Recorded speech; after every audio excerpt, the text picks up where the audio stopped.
All right, we are here with Eric Kim, street photographer. And what are you doing here in Mexico City? Yeah, so last week I was in Havana, Cuba for about a week. Probably one of the most interesting experiences of my life. And then actually flew over to Mexico City. We've been here for the last 2 weeks. Just finished a 4-day workshop. And then the week before that, we stayed here in Roma Norte, one of my favorite neighborhoods in the city. And yeah, like essentially Sydney's on winter break, which means I'm on winter break. Well, I've always been on vacation for the last 10 years, which is pretty cool. But yeah, I've just been using this time to hang out with my buddy Todd, eat lots of meat, take a lot of photos, spend a lot of time drinking coffee, writing, and thinking. And yeah, essentially living up here in Mexico City. So, what about Mexico City makes you keep coming back?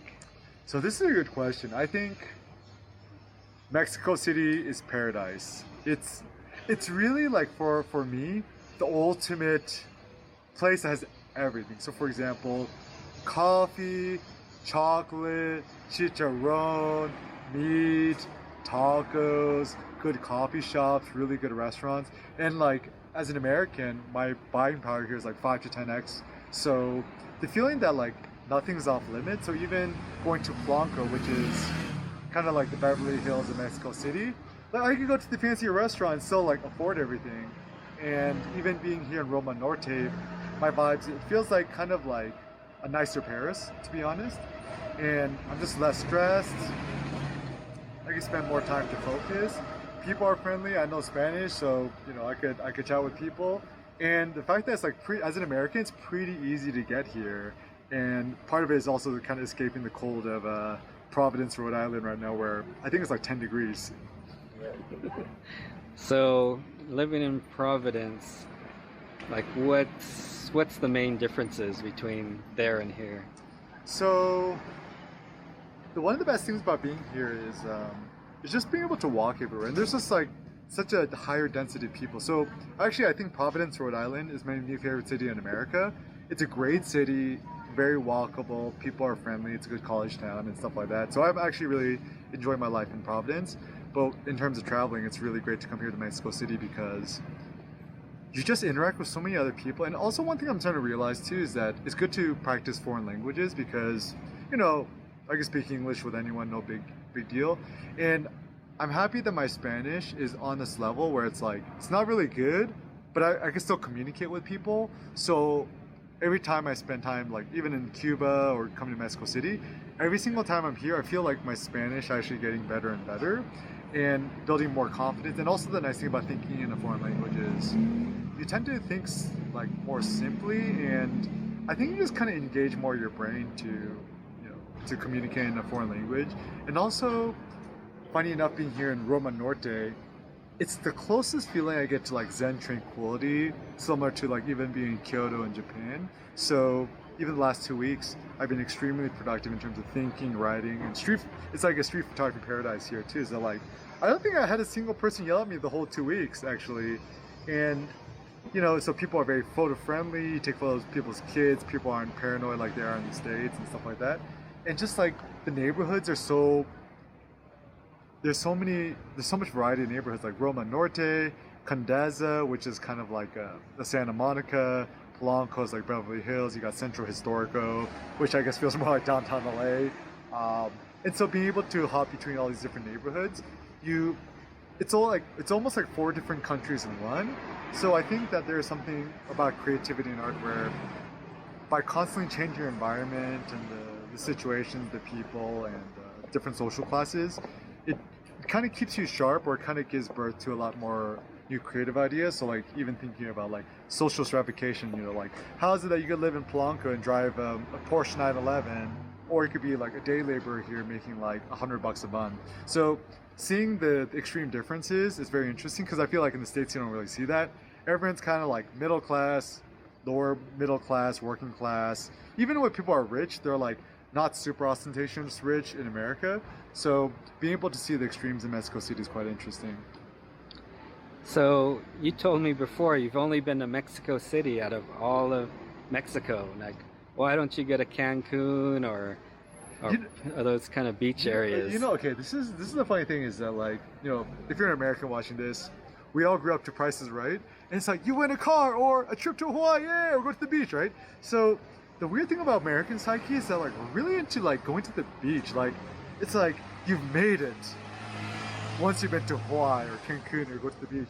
But whenever I go to the beach, like I always think in my mind, like this is gonna be awesome going to the beach. I go to the beach, I lie there for like 5 minutes. I'm like, okay, I'm bored. Like, what? That's it? Like, I'd rather be at a coffee shop or like a Fogo de Chao or something like that. So I think this is one thing I'm starting to realize is that like a lot of what we think we want, we're just being suckered by marketing and advertising to think we want that. So I think that's like also like the beach, like Cancun, blah blah. Whereas like I think I discovered for myself, I'm like more of a city guy, and I like I'm sounds bad like. I'm kind of interested, but not that interested in checking out Mexico. I might go to like I'd love to go to like Yucatan or Oaxaca because I heard the food is great. But besides that, like I don't know, I kind of like the city, and in some ways I kind of do like the bougie stuff. But also I like the street stuff too. So Mexico City is great for that because like yesterday went to Polanco, went to Dolce Patria, which is like my favorite bougie restaurant probably in the world. It's amazing. But then like after that. Remember we went to El Turks, we got the street tacos, like cochinita pibil for like $1. So it's just kind of cool is that like you can get the uber bougie and the uber, fancy stuff, but you can also get the super street stuff. So it's like being able to get both of those, I think just makes Mexico City kind of ideal. I mean, like you too, Todd, right? Don't you say like Mexico's pretty awesome, but like if you want really good food or out of convenience, Yeah. Mexico City is the city, right? Yeah, food just can't be beat here. I've been almost in all the regions in Mexico, and yeah, just the variety here and the availability of different types of food. Yeah. So I mean, like, even Cindy loves it here. So we try to come to Mexico City at least once a year, sometimes twice a year.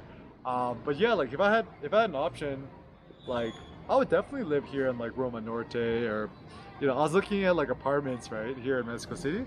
Apparently you could buy like an apartment for like $60,000 now, which is like, kind of tempting. I mean, I probably won't do it, but just knowing that's the option is pretty cool. Airbnb and hotels are relatively inexpensive, still like 20 to 30 bucks a night for like a pretty decent place.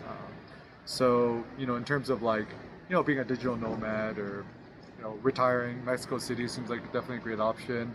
Also spending time here, I kind of miss Vietnam too. Like to me, Hanoi or Saigon are also like two of my favorite cities in the world. I actually find a lot of parallels too, because like same thing in Vietnam. You go to Hanoi, there's like a freaking Rolls Royce dealership, and you see like at least on average 1 to 2 Rolls Royces on the street a day, whereas you have dudes making like $5 a month. So Vietnam's also kind of crazy for that too.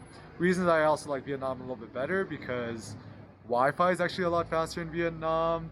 And like I like Vietnamese food too. And one thing that's hard to get in Mexico, hard to get like in massages. Like in Vietnam, we'd get massages like 3 times a week and stuff like that. So it seems like ideal life is like to hop between, the States, Mexico City, and somewhere in Vietnam. Like if I could just keep that on loop for the rest of my life, I think I'd be pretty happy. That's good. I guess, yeah, I can't argue with that. So last question or concluding. I don't know. When are you coming back To where? to Mexico City? Oh, good question. It does so right now we're in January, right? Surprisingly, it's actually pretty chilly. Like I was well, not as cold as like we're 10 degrees in not California, in the East Coast. But yeah, maybe might come here next January, next February again. I mean, that seems pretty good. This summer we're gonna go to going back to Vietnam. Actually, might go to Cambodia for like a month too. We might go to Phnom Penh, so that might be interesting. Maybe thinking about doing a workshop there. I actually, I love Mexico City and stuff like that, but I actually kind of want to check out more of like Southeast Asia. So check out more of like Cambodia, Thailand, go to Vietnam, and maybe even going to Indonesia. I have a lot of friends who are Indonesian now, so I feel like Southeast Asia is definitely a good up and coming place to check out. And also part of it's like I'm Asian too, so like everyone kind of looks like me, which is always convenient. But it's also good being here in Mexico City because like I just kind of like it that even though I'm a foreigner, most Mexicans just kind of default to Spanish. Like they just talk to me like I'm just kind of like a local, which I actually really like and appreciate. It's not like you know, you go to some like pretentious place in Paris where they're like, you're trying to practice you've been doing Duolingo for like 2 years. You're like, all right, I can finally practice my French, right? And you try to practice your French and you're fumbling, and they just kind of like roll your eyes at you, and they just speak to you in English. So actually, if you want to really practice your French, don't go to Paris. Je suis Marseillais. Go to Marseille.